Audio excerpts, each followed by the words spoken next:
Hello, everyone. Welcome to another ODNT Spotlight. I'm Steve DeWinter, your host, and I have with us a very interesting author who also does a whole bunch of stuff in his real life, even though authoring is also his real life, but he makes me feel like a very lazy person who's only done a few things here in his life.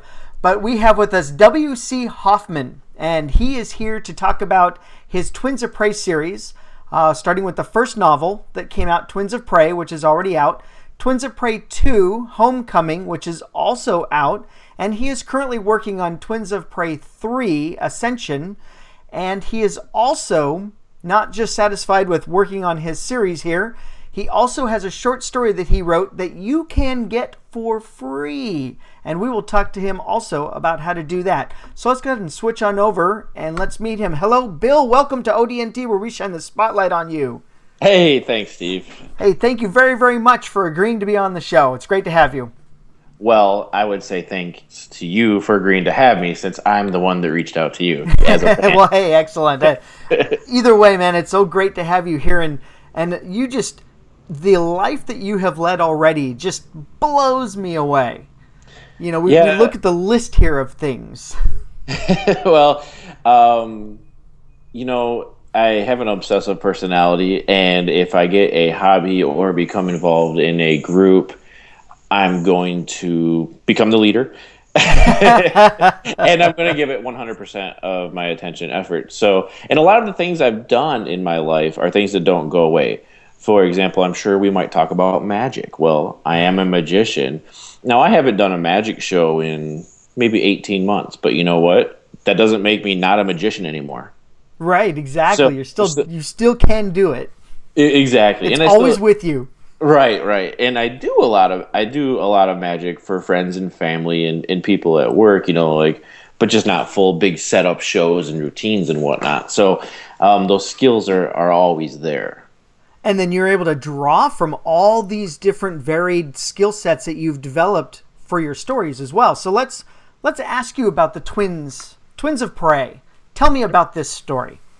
So Twins of Prey, I'm in Michigan, and everyone, I shouldn't say everyone, obviously, but the outdoors lifestyle and community here in Michigan is big, and I'm a big part of that. Hunting, fishing, trapping, prepping, survival, and whatnot. So I wanted to take those activities that I do and put them into a lifelike novel in real use of life skills, and how you could survive if you honestly had to, and not even like dystopian or end of times ways, but actual real life usage. And then I wanted to say, well, what if there's a difference between knowing what you had and going and surviving and not. So Twins of Prey is a story about two twin boys who are orphaned and then taken into the woods by a man that they call Uncle. He's a woodsman. He was a military survival instructor, where they're forced to, unbeknownst to them, live off the grid. Michigan is one of those places where you can go in the woods and not come out for years. It's that disappear and yes. Live away very easily. It's very thick. The only thing stopping you is a big lake from going anywhere. And that's obviously on all sides. But now, a spoiler alert here. On page 2, Uncle's dead. Already, boom. So the twins basically have to. They're 15 years old, and they have to use these skills and these survival skills, and basically make it on their own in the woods of northern Michigan. And quite honestly, they would have been fine had society not tried to change their way of life. And say, hey, you're 15 years old. You can't live by yourself. It's not possible. Right, and exactly. They've got the skill to just eschew society and go out and survive. Right. So the tagline for the book is, when changing lives is not an option, the twins begin to take lives. Oh. Uh-oh. So the local yokel sheriff's department tries basically doing a manhunt to bring these twins in. Well, they're so deep in the woods, and these sheriffs don't know survival skills. They They're They're in the out twins' there. territory. They are. So, survival skills, booby traps, general hunting techniques, Oh, being nice. able to move through the woods in the night. These type of things are what the twins thrive at. And they basically, dismantle the sheriff's department one by one. Just trying to protect themselves. Yeah, yeah. Basically trying to live their way of life. So that's book one. And it's a 3-book series. Book two takes place in the small town, in and around the small town. So the twins come to society, and After wiping everyone out. right. And book three is a return to their comfort area in the woods. So on an island, Ascension Island is what it's. So. Okay. Yeah, excellent. Yeah, so what's really neat about my books is everything that's in them is real. There's not a lot of the term like ex machina. There's not like a god in the machine. Like everything it's not James Bondy. Like it doesn't always just work out just because they're the twins. Right. Everything they use, the traps they use, the skills they use, the fighting techniques they use are real and could actually happen. And it's stuff that I was trained on and raised that way by my uncle. So the character uncle is very real to me, and he even though he's dead in book one on page 2, Uncle has a very Obi-Wan Kenobi like of a way of revisiting the twins via thoughts and memories, and they can hear. He will always be with them. Yeah, he's their only hope. Right. About 80% of your Star Wars fans just got the joke. There you go. And the rest will figure it out once the new movie comes out and we get a whole new slew of Star Wars fans. Exactly. But can I talk about my uncle and the origin story? Absolutely, sure, of course. Your origin story, what inspired you to write the Twins of Prey series? Sure. So it was therapy. Yeah, so raised by my uncle to be an outdoorsman, taught how to track deer and hunt deer and fish and what to do in emergency situations. And the character uncle has some of the same issues that my real uncle had. And unfortunately, just like uncle in the book, my uncle took his own life. Now, the man was a funeral director for years and years by trade. So the man knew death. Intimately. Intimately. Yeah. So when he decided to go in his way, and it was respectful and it was clean, and it didn't. If you're gonna do it, he did it the right way. But he was also very ill, much like Uncle in my books. So he had been struggling with not only physical illness, but obviously some mental illness as well. Right. And I had to find a way to cope, and I work in law enforcement. So when something tragic happens in the law enforcement world, we have resources available to us. And I was, I'll go ahead and pat myself on the back. I was smart enough or man enough to say, I need some help. Right, exactly. So I started talking to someone that our work provided, and they were like, wow, your uncle's really interesting. Have you ever thought about writing down stories about him? And I said, okay, yeah, that's pretty cool. Now, unbeknownst to her, is I've been involved in outdoor publications for years. I've written for a couple different hunting magazines and websites, and then hunting journals and whatnot. So I've written a fair amount of how-to type articles. Right. The nonfiction world. Exactly. So I started writing his story, and then I went, there's a better medium to shed some light on who he is and who he was. And boom, I'm a novelist. Twins of Prey was born. That's right. And it's also a tribute to your uncle as well. Yeah, exactly. Now, the character uncle is a lot crazier. Well, you got to make it exciting and interesting, even more so. Yeah, but his speech patterns, the way he looks, the way I describe him, it's all my Uncle Tom. So, So that's my origin story. That's how I became a novelist. It was out of tragedy, really. And the cool thing is, people like my writing. So Yeah, it's definitely very interesting and exciting. yeah, I took a look at your previews. Amazon is so nice; they give us all these previews and everything, and I was just sucked in pretty quickly. I'm like, oh, I like this. yeah. It's I don't want to be too cliche and say a page turner, but there's 26 chapters, and maybe 3 of them aren't a cliffhanger. My kind of storytelling. Yeah, well, it's an Twins of Prey one's an easy read. It's a 6-hour sit down book, no problem. It's not super long, and if you don't like reading, there's the audiobook version as well. And it's Die Hard in the Forest. Yeah, someone once told me they said they used Die Hard. They said Die Hard with Die Hard plus Hunger Predator. Games?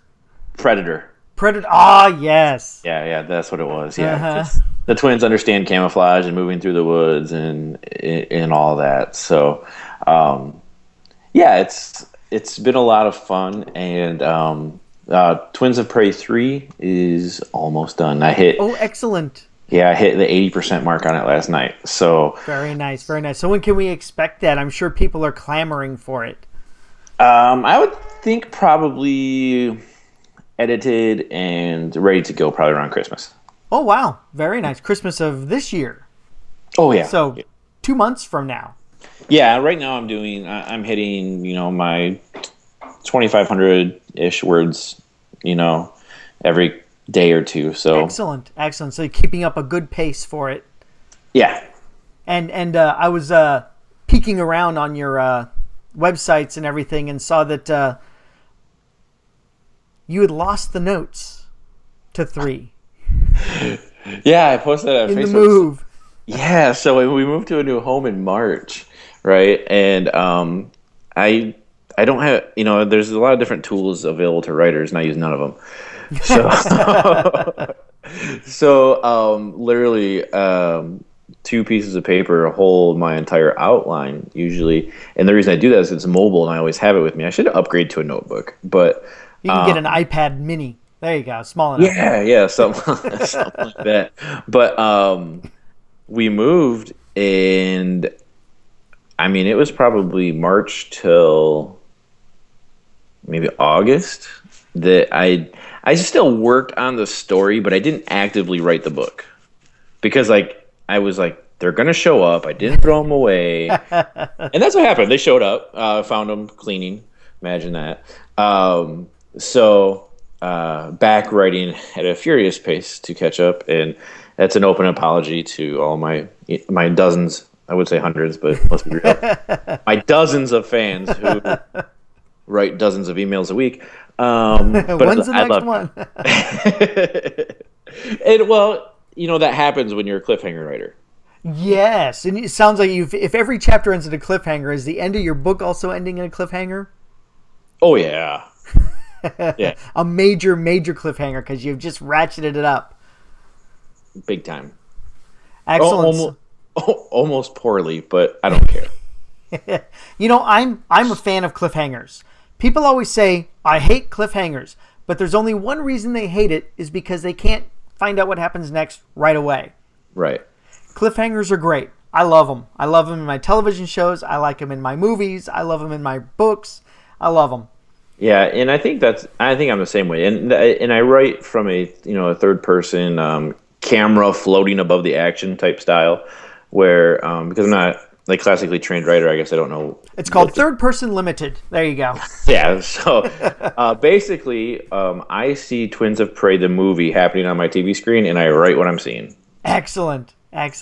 Yeah, Or 3. that's a good way to do it. So it's very cinematic as well in your storytelling. I hope. Well, that's a byproduct of it. Awesome. Excellent.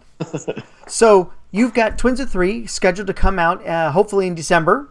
Yep. And everything. And there is another short story that you wrote that is called Inheritance, which takes place outside of your Twins of Prey universe that you've designed. Clearly.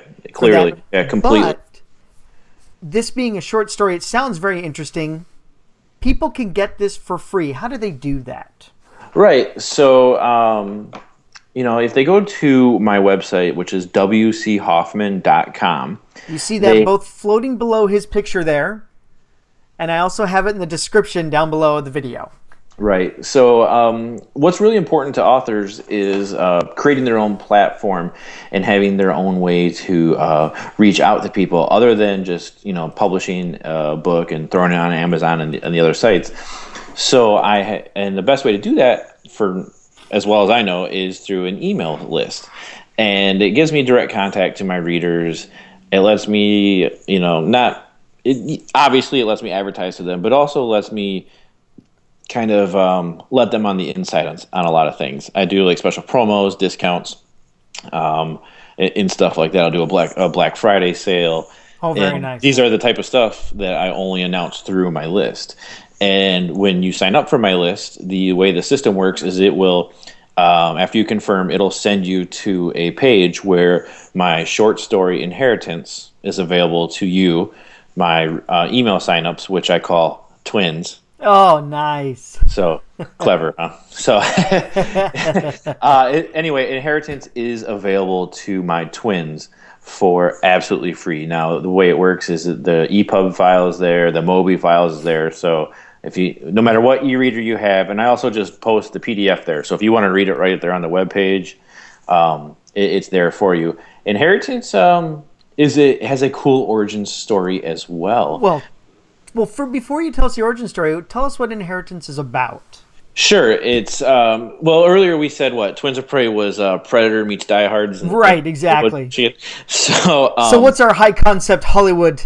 Yeah, it would be the Goonies meets National Treasure in a small village called Holly, Michigan, inside a local used bookstore. Oh, interesting. So yeah, nice. It's a lot of fun. It's a short story, so a lot of the character development and the descriptive writing isn't really there. It's more like boom, boom, boom. This happened. This happened. This happened. The end. Everyone's happy. Right. So no cliffhanger. No. It was weird to write it. Like I didn't know how to end it. I'm like, no, this does kind of wrap up. It finishes. Okay, it's the end, I guess. But it's a guy basically he learns, we all dream that we have that great uncle that passes away and one day there's a knock on our door. You're a millionaire now overnight. Right, yeah, exactly. We all want that. Exactly. So what was really cool about this is I wrote in, I had a bunch of people wanting to be in my books, and I say, if you've read Twins, it ends badly for everyone but the twins.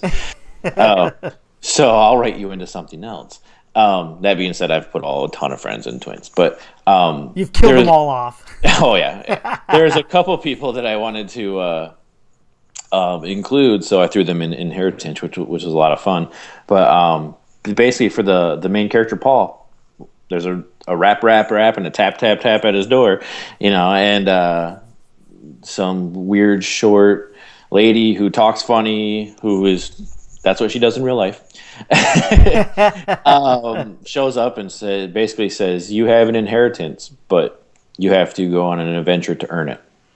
Nice. Yeah, so that's basically, how it all works out. Now, the reason this story was written, I watched your episode with a friend of mine, Jennifer Fish Ferguson, and we actually live right down the road from each other. Oh, nice. In the real world. So she and I and two other writers all sell our books at this local used bookstore. And the bookstore owner has been absolutely amazing to indie authors. So we wanted to give back. So we all wrote a short story that used her and her employee as the main characters. We set all four of our stories in the bookstore, and nice. we published it. We printed it. We made a physical copy, and we gave it to her to sell in the store. And as a birthday present. Oh, so nice. Yeah, a way of saying thank you. And so basically the only way to get all four of those short stories, and they're all different. One's a romance, Jennifer's is urban fantasy. Right. the only way to get those is to go to the bookstore, which is Past Tense Bookstore in Holly, Michigan. And but then I had this short story that I wrote. So I said, well, I don't really feel right charging people for it. It's on all the websites, all the selling sites for 99 cents. Right. In the description, it says, "Do not buy this book. You can get it you can get it for free by going to wchoffman.com." Become a twin. Yeah, that would explain my poor sales on Amazon for As inheritance. you direct everyone to get it for free. Right, exactly. Yeah, not exactly the best sales copy, but it works for me. The twin acquisition tool that it is, it's worked really good. So yeah, it's different than twins. It's a happy story. It wraps up. It's a short story, but it was a lot of fun to write. And plus, I wanted to write something my daughter could read right away. Ah, excellent. Excellent. She's not ready for Twins of Prey yet? No. Actually, she grabbed a copy off of the counter the other day and gave it to her first grade teacher. So we'll see about that come parent teacher conferences. If the teacher there's going to be some notes. yeah, exactly. So your kid shoots archery. Yeah. So your kid goes hunting. Yeah. So your kid goes trapping. Yeah. This isn't the Hunger Games, Bill. Like, I didn't name her. Her name's not Katniss, okay? But it could be. Yeah, exactly. My kid would do just fine in the Hunger Games. She would win. I hope so. There we go. So you've got your Twins of Prey trilogy, and that's just going to stay a trilogy, you said, right? Any plans for Twins of Prey 4? I already saw somebody posted on your Facebook asking for Twins of Prey 4? Question mark? Where the story of the twins is going to end up as of now, the way I have it ending, it's going to wrap up. However, there is an opportunity to do some origin stories with the uncle character. Oh, nice. So to do, some prequels and kind of go through what made him what he is. There's also a lot of,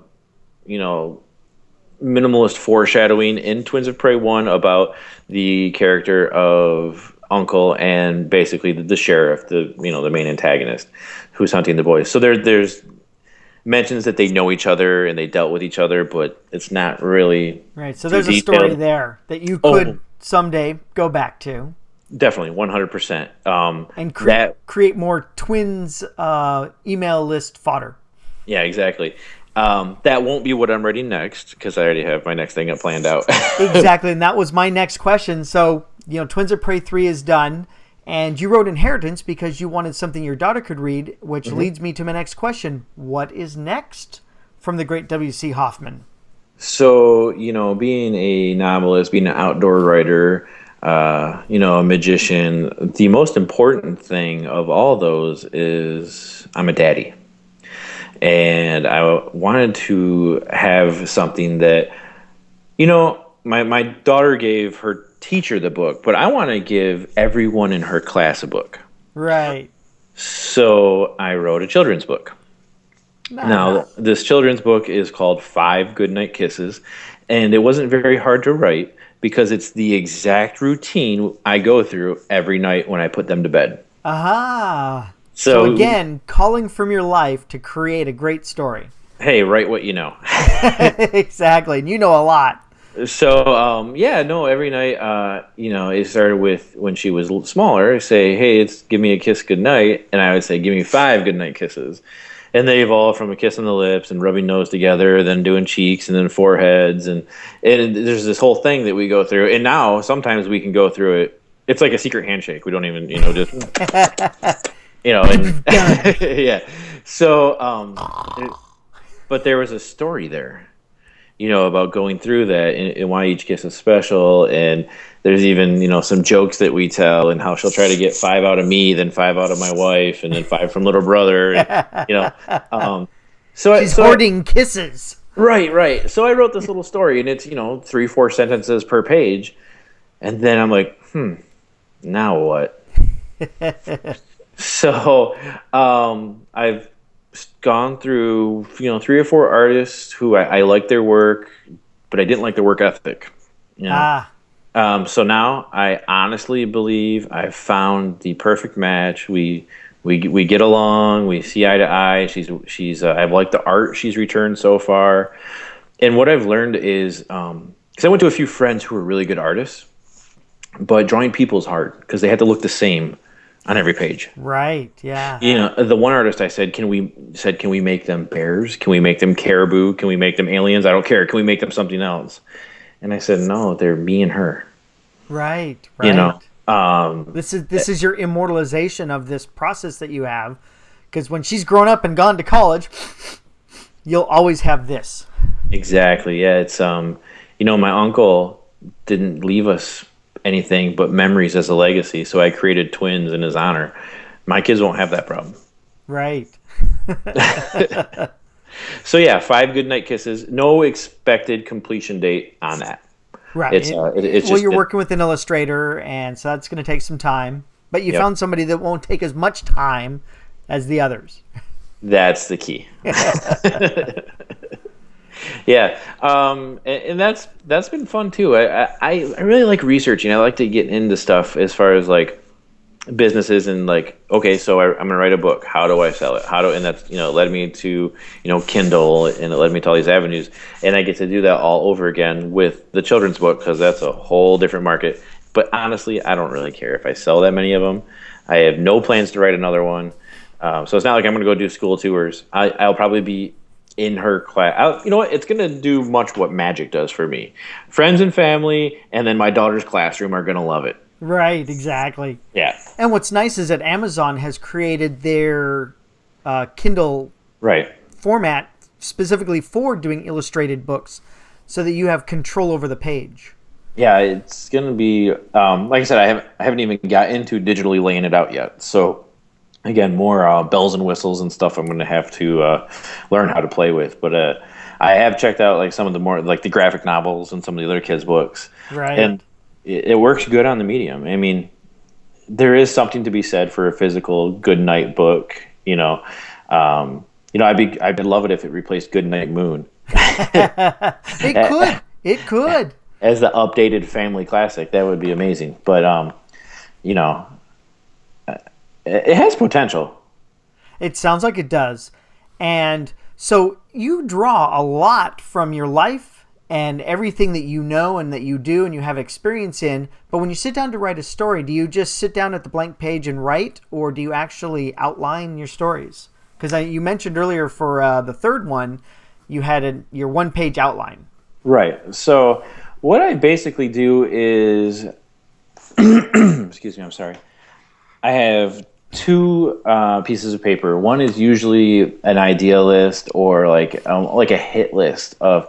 Now there will be different action sequences. There will be different types of traps or skills I want to use. There will be, maybe I even write like certain lines like. I hear something and I'm like, oh, that's really good. I should probably adapt that into the twins world. And so like that piece of paper will be that. And then on the other side piece of paper, I will have an actual outline. As far as that goes, other than that, I'm a complete pantser when I write. So a discovery writer, if you will. I go into a chapter knowing what's going to be in that chapter usually. But stuff does happen, and it surprises me. So much to the fact that both books ended differently on the day I wrote them than when I had planned. Interesting. So Excellent. that's why I said with the ending of Twins 3, going into Twins 4, you asked. I said, as I have it planned now, their story will wrap up. But you never know. Not even you know. I don't. I do not know. And what's nice is that when you write in that style, the things that surprise you will also surprise the reader, and you get to experience the book almost as a reader.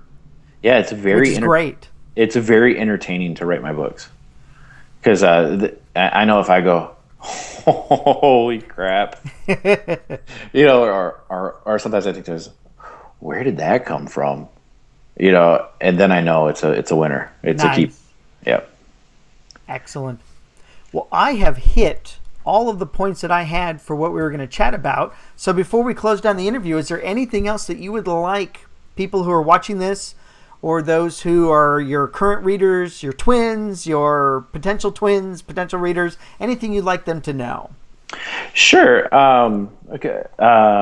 First of all, becoming a twin is the big thing. It gives me an avenue to talk to you, to share with you silly things. I also have a Facebook, Twitter, and you can always email me. My email is public on my website on wchoffman.com. I'm addicted to social media. It's part of our lives, but you know what? I enjoy it. I like hearing from you, the good and the bad. I am a smart ass, so if you are a dumb one, you will get a smart one reply. I don't feed the trolls. I do what the twins would do and trap them, skin them, and put them on the barbecue spit. So, but luckily I haven't had to deal with too much of that type of stuff because I approach life with this demeanor, and it usually wards off all the bad souls. So, but the twins universe is wrapping up, and I don't know what's next for that. I might be combining them into and offering a trilogy box set. So if you haven't started if you're watching this a couple months down the road, if you're watching it the day it comes out, which is November 11th, go buy Twins 1. If you're watching it after December of 2015, go buy the box set. There you go. Get the whole story all at once. Yeah. So, but other than that, business-wise, I think that's the plan. Make it convenient, maybe lower the price point so that you could get a deal. There are the audiobooks also out. Daniel Rose is my narrator. He's amazing. He does such a good job. I don't think I'll ever hire anyone else as long as he's willing to keep doing my stuff. He sounds like my uncle. And that was a big deal for me, And so shortly after Twins 3 is done, he will be narrating that, and the audiobook will be available as well. And then, I don't have enough going on in my life. I think I should do one more thing. Oh, that's right. I have a podcast I'd like to submit. So secret to me. I did not know. Sorry. Tell me about your podcast. Sure. It's called 2 Guys, 10 Jobs. A podcast for busy dads. So my lifelong friend, we were groomsmen in each other's weddings. We were high school buddies. He is a teacher. He teaches middle school. He also is a swim coach. He also runs a country club's pool. And then most interestingly, he has his own coffee roasting business, which is absolutely taking over the Midwest and Michigan. Wow.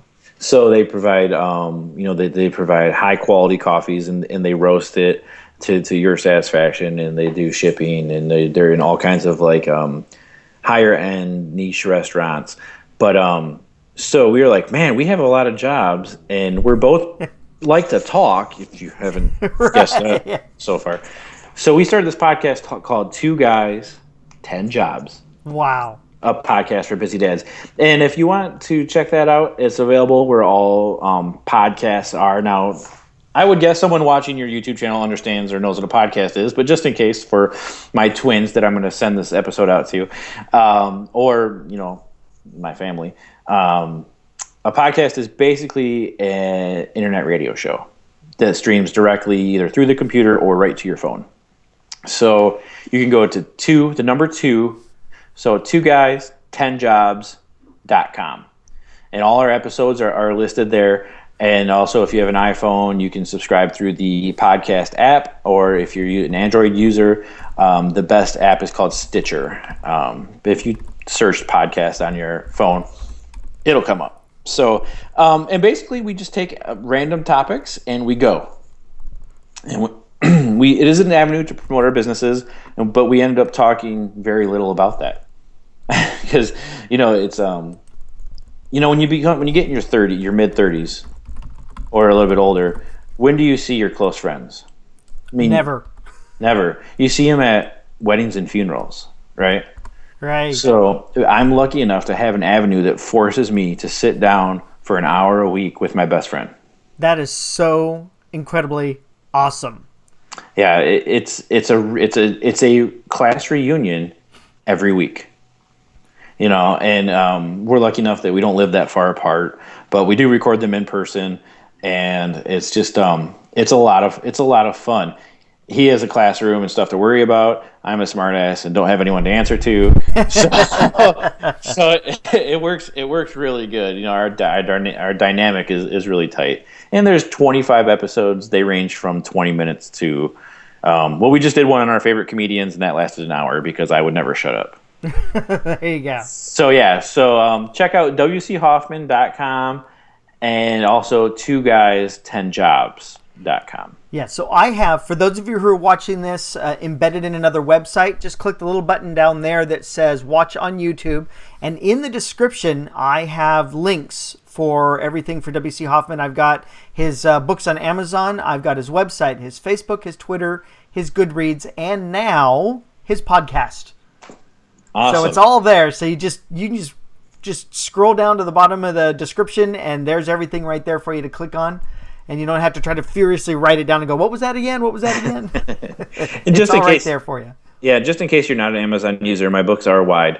So you can Barnes & Noble, Kobo, Tolino, Scribed. If you need those links, they are provided on wchoffman.com. There's little logos for each store. So if you're a Barnes & Noble reader, I got you covered. Excellent. So you're not exclusive for your ebooks to Amazon. Not anymore. You've gone wide. Good. Yep. Excellent. So that's if you go to W.C. Hoffman, you click on the My Bookstore link along the top list there of the links, and that is where you'll be able to see for the 2 books that are out now, all the places you can get it. Yep, and if you're a paperback reader, it's the same price on my website as it is on Amazon, and I sign it and ship it to you. Even better. Yeah. Even better. I sell a lot of paperbacks out through Amazon, and I'm like, people, buy them from me. Yeah, and then you can get them signed. And I make more money. Right, exactly. So, excellent. And then looks like at the bottom of almost every page here, you've got your Become a Twin, subscribe to your newsletter. So, wchoffman.com, and from every page, you can become a twin and sign up for his newsletter, get your free copy of Inheritance, and then get informed about all the neat, new, fun stuff that happens, and also information on the weekly podcast. Perfect. Excellent. Well, hey, thank you so very much, Bill, for coming on the show. It was great to have you here. So much stuff. We barely scratched the surface of the great W.C. Hoffman today. Oh, there's a lot going on in my life, but like I said earlier, the most important thing is I'm a husband and a daddy. So those trump everything, and the rest of it is just fun and games that ends up entertaining people. Excellent. Well, hey, thank you very much for coming on the show. We'll definitely have to have you back for Twins of Prey 3 to promote that, as well as for your children's story. Would absolutely love to do that. That would be great. All right, well, hey, thank you very much. Don't hang up on me just yet. I'm going to go ahead and close out the interview, and we'll come back. We'll chat for a couple more minutes. Perfect. So thank you very much. Say goodbye to everyone. Goodbye. In the words of Uncle, you're back. Sorry. Be the snake, not the mouse. Nice. I like that. Excellent. So there it is. Be the snake, not the mouse. Be the hunter, not the prey. So there you go. So those are his book covers there. And again, we had with us He Has Got His Hands in Every Pot, W.C. Hoffman.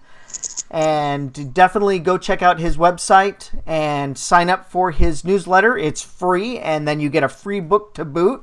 If you want to pick up any of his paperback covers, by all means, buy them directly from his site. Then he gets to sign them and send them to you. So that's even better. So once again, thank you very much for watching. Join the ODN team and subscribe to this YouTube channel. We have many more authors, artists, actors, musicians, everybody who come on my show. I have them on my show. And we got lots more scheduled up coming up for you. So have yourself a great day. Thank you for all who are subscribing and for watching. Wonderful. Bye.